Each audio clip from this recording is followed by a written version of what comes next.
Bem-vindos de volta ao nosso Vida e Saúde, hoje com a doutora Edna Sakamoto, nutricionista, nos ajudando a entender e a combater a obesidade. E você, está gostando do nosso programa? Está participando? Envie a sua pergunta para nós, 0 operadora 19 3871 9620. E a doutora Edna, ela vai procurar responder com todo carinho a sua dúvida. Mas eu quero mostrar para você também esse livro aqui, ó. Esse livro maravilhoso da editora Vozes, que é Verduras e Legumes que Curam. Esse livro apresenta as hortaliças, não só como alimento, mas também com destaque às suas propriedades terapêuticas, mostrando como elas podem prevenir e tratar vários tipos de doenças. Muitos problemas de saúde podem ser evitados com a inclusão das hortaliças em nossa alimentação, por serem elas ricas em fibras, vitaminas e sais minerais. E você pode ter essa preciosidade aí na sua casa, ligando aqui agora, 0 operadora 19 3871 9600. Olha só, 0 operadora 19 3871 9600. Ou então, acessando ao nosso site dica21.com.br. E você tem em casa aí mais uma ferramenta para a sua vida saudável alimentar. Doutora Edna, voltamos aqui, não é, com a nosso bate-papo. E esse livro vem ao encontro daquilo que a senhora acabou de encerrar o bloco, tratando sobre as hortaliças, as verduras, dentro do processo alimentar. Exatamente. Justamente as propriedades funcionais que nós chamamos, né? Então, além das frutas, verduras, legumes terem os nutrientes, a fibra, enfim, também nesses alimentos você encontra os compostos bioativos, que são aquelas substâncias que vão exercer uma função benéfica no nosso organismo. Dentro dessa classe, você tem aí a presença, por exemplo, das cores, né? Então, quanto mais colorido o alimento, aquele pigmento, por exemplo, do tomate, dos alimentos avermelhados, tem um efeito benéfico, né? Porque existe ali a substância chamada licopeno, que tem um efeito protetor. Assim como no verde escuro, nós vamos ter bastante vitamina A, vitamina C, que vão ter também impactos benéficos na nossa saúde. Então, quanto mais colorida a alimentação, mais interessante para a saúde. Então, pode usar e abusar das verduras e legumes sem dúvida. Que não tem problema algum. Doutora, uma curiosidade.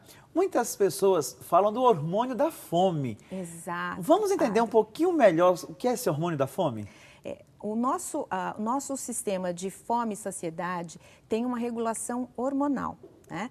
Então, quando você fica com o estômago vazio, o seu estômago começa a produzir a grelina, que é o hormônio que tem ação orexígena, ou seja, abre o apetite, aumenta o apetite, dá fome. Esse hormônio atua em pessoas obesas e também não obesas? Isso. Estamos vendo aí a tela?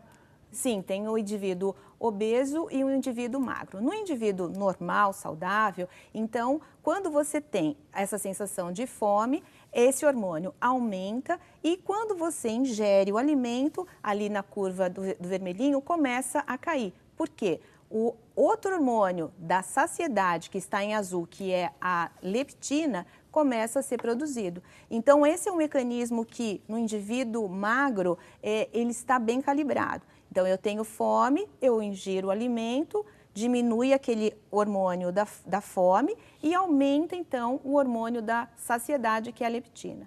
Já nos indivíduos obesos, essa regulação ela não está tão normal quanto no indivíduo magro. Então, o obeso, ele tem uma leve sensação de fome, mas que não cessa mesmo depois de ter comido. Então, é aquele indivíduo que está sempre com aquela sensação de fome e de nunca estar completamente saciado. Então, é aquele comedor, a gente diz compulsivo muitas vezes, né? Porque ele come... Sempre está mastigando. Quer de novo e não se sente saciado, né? Então, hoje existem trabalhos já indicando um componente genético, né, nessa produção da leptina, né? Então, existem realmente fatores genéticos que determinam, então, essa dificuldade, né, de ter essa sensação de saciedade que a leptina, que esse hormônio daria. Doutora, como equilibrar esse hormônio nas pessoas obesas? Tem algum medicamento, alguma técnica, alguns hábitos que podem equilibrar isso naquela pessoa que tem obesidade? Isso, do ponto de vista nutricional, claro, embora você tenha os fatores genéticos, do ponto de vista nutricional, uma das indicações, uma das orientações é evitar esses longos períodos de jejum, porque naturalmente em jejum você vai produzir mais grelina e vai sentir mais fome. Então, uma das orientações que nós damos é fracionar as refeições ao longo do dia, ou seja, você ao acordar quebra o jejum de 8 a 10 horas de sono com o café da manhã. Depois, até chegar a hora do almoço, é interessante sim comer um lanchinho nesse período da manhã, para que você não chegue com tanta fome na hora do almoço. E assim, a mesma coisa no período da tarde até chegar ao horário de jantar.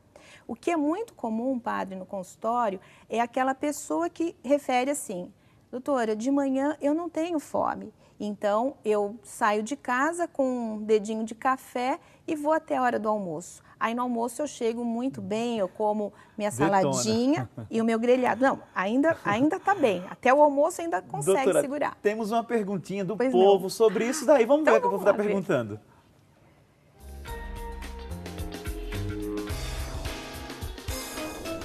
Olá, o meu nome é Suzy. Eu desejo saber por que devemos comer de 3 em 3 horas. Olha aí, doutora.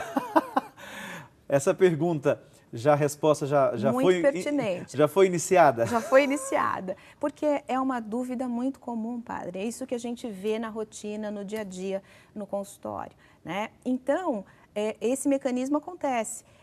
Você passa longos períodos em jejum, chega na próxima refeição com mais fome.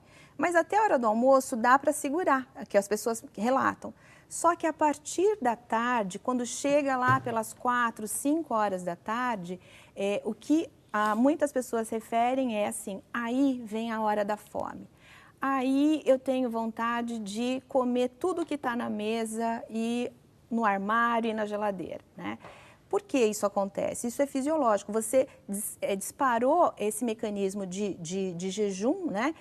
Que faz com que você realmente aumente a fome lá na frente, né? E para reverter essa situação, o que a gente diz? Coma de 3 em 3 horas, porque dessa forma você modula os hormônios de fome e saciedade, né? E consegue, ao final do dia, não ter aquela ingestão exagerada de carboidrato ou de gorduras, que é o que, na verdade, as pessoas têm vontade de comer nesse horário. Eu brinco, eu falo assim: então, se você chega com fome, por que você não come um pratão de salada? Não, porque não é isso que você quer, né? Por que você não come um pratão de carne? Também não é isso. O que as pessoas querem comer nesse horário da tarde, onde ela já passou o dia inteiro com privação? Querem comer carboidrato. Elas querem comer um pedaço de pão, um pedaço de bolo, um doce, uma fruta, uma massa, porque ao final da digestão desse carboidrato, você vai disponibilizar para a corrente sanguínea glicose, né? E a glicose vai momentaneamente dar uma sensação de bem-estar e de saciedade, né? Naquele momento, vamos dizer assim. Doutora, a senhora foi muito enfática, né? Com a pergunta de comer a cada 3 horas. Isso ficou bem esclarecido. Mas as porções a cada 3 horas seriam indicadas o quê? Porque as pessoas podem dizer: vou comer a cada 3 horas uma porção do que eu gosto. Isso. Né? E nem sempre o que eu gosto é o mais saudável. Então, exatamente, o que a senhora recomendaria para a cada 3 horas? Porque normalmente você comer a cada 3 horas. Não adianta comer a cada 3 horas um pacote de bolacha recheada, né? Um pacotinho de salgadinhos, esses industrializados. Então, uma barra de chocolate. Uma barrona de chocolate. O chocolate eu deixo comer, viu, padre? As chocolatras me amam.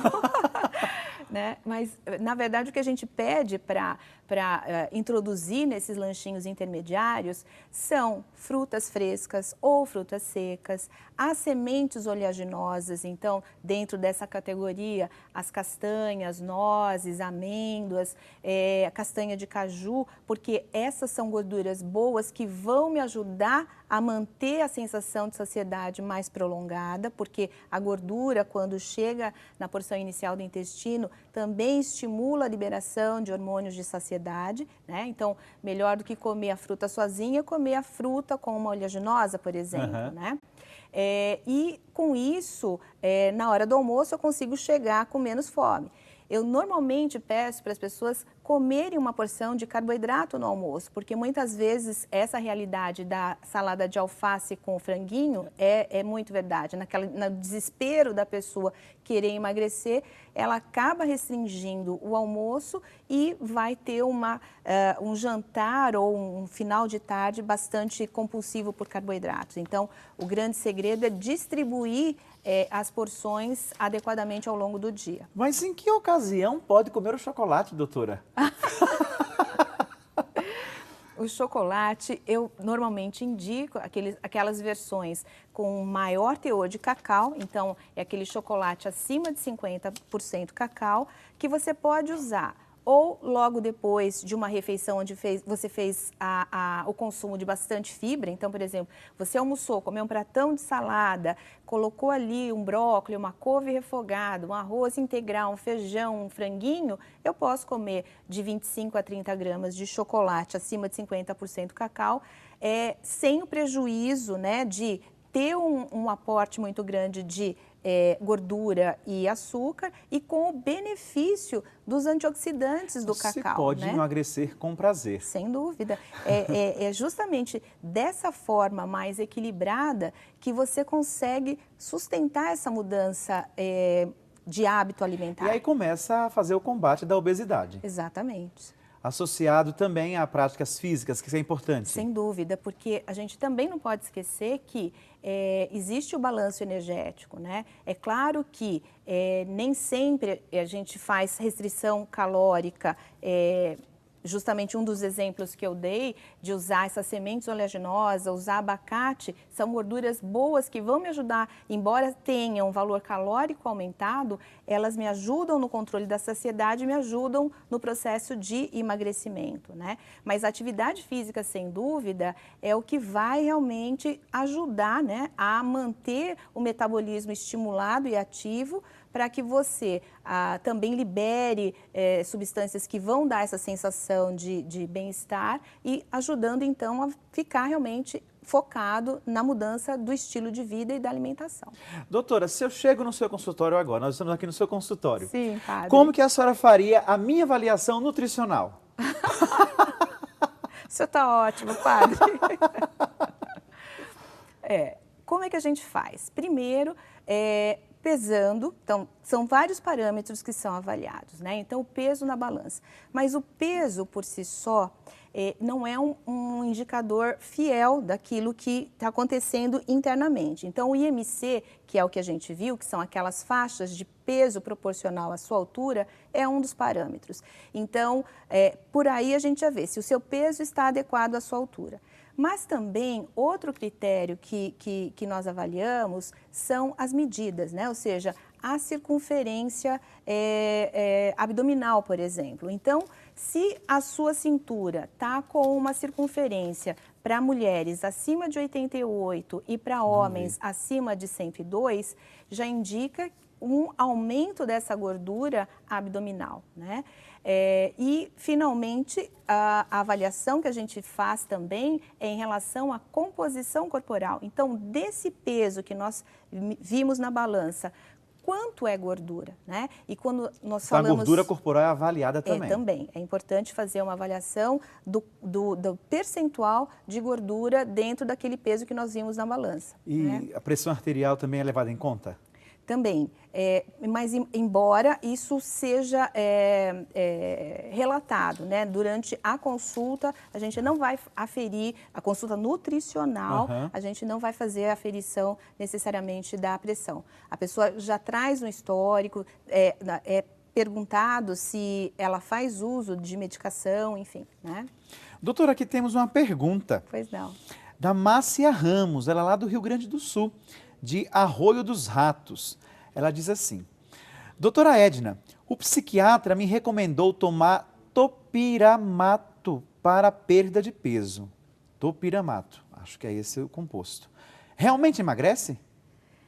O topiramato é indicado pelos psiquiatras principalmente, para controlar os episódios de compulsão alimentar. Então, as pessoas que têm uma compulsividade em relação à alimentação, que não conseguem ter um controle muito grande, fazem uso desse medicamento prescrito e acompanhado pelo psiquiatra para controlar aqueles episódios onde tem uma ingestão muito grande de alimentos, né? E com isso, controlando esses episódios de ingestão aumentada de alimentos, ela consegue ter um emagrecimento. Então, É uma substância usada pela psiquiatria daí. Isso, exato. Tá certo. É uma medicação. Doutora, aqui tem outra pergunta, acho que bem interessante para nosso assunto. Da Solange Aparecida de Araújo, ela é aqui de Campinas. Ela diz assim: a farinha branca ocasiona gordura localizada? A farinha branca vai aumentar a gordura como um todo, né? Principalmente se consumida em excesso.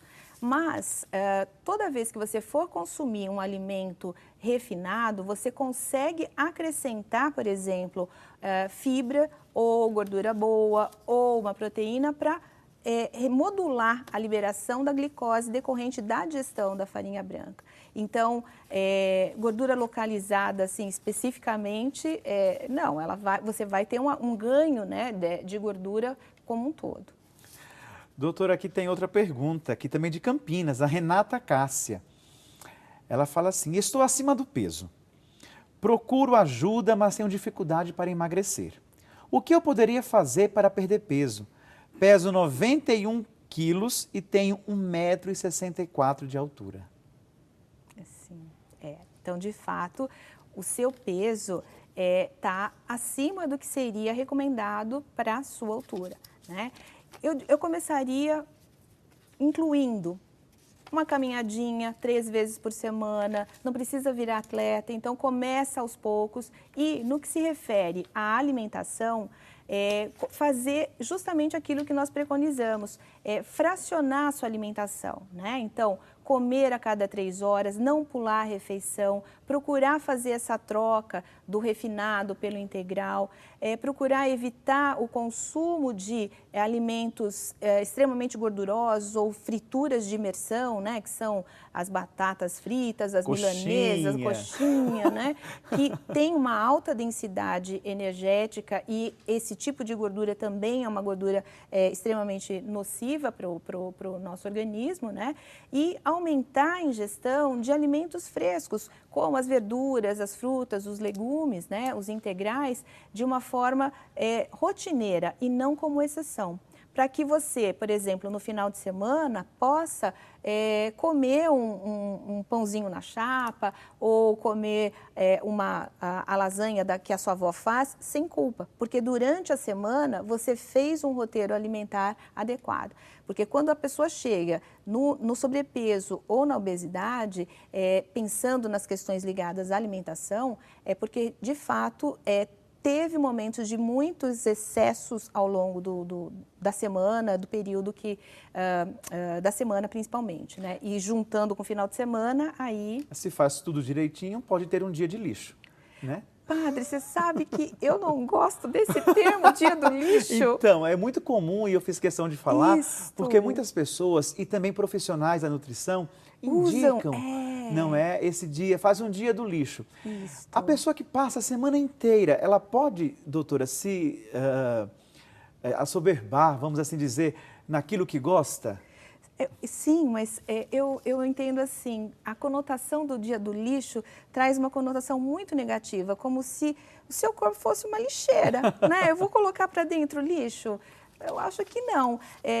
O que eu digo é assim, colocar aqueles alimentos que fazem bem para a sua alma, aqueles alimentos que trazem uma sensação gostosa, de prazer, que remetem memórias agradáveis, aquelas coisas que de fato você vai se mimar. E não dizer assim, ó, é o dia do lixo, quer dizer que eu vou sair comendo qualquer porcaria? Não, eu vou comer aquilo que de fato me dá prazer e que no meu dia a dia, ou por ele ser muito gorduroso ou com muito açúcar, eu não tenho um consumo frequente. Então, eu vou reservar esse alimento para esse momento onde eu vou me premiar e não colocar... Que bom, porque muitos de nós já ouvimos isso, né? Colocar O dia lixo do lixo. dentro da lixeira? Não. Doutora, temos muitas perguntas aqui e temos aqui o que o povo fala, mas vamos fazer um breve intervalo e voltamos daqui a pouco com mais perguntas para a doutora Edna Sakamoto. Você que está em casa, envie perguntas para nós, estamos esperando por você, porque aqui no Vida e Saúde, você é o nosso objetivo, é para você que nós trabalhamos. Voltamos já.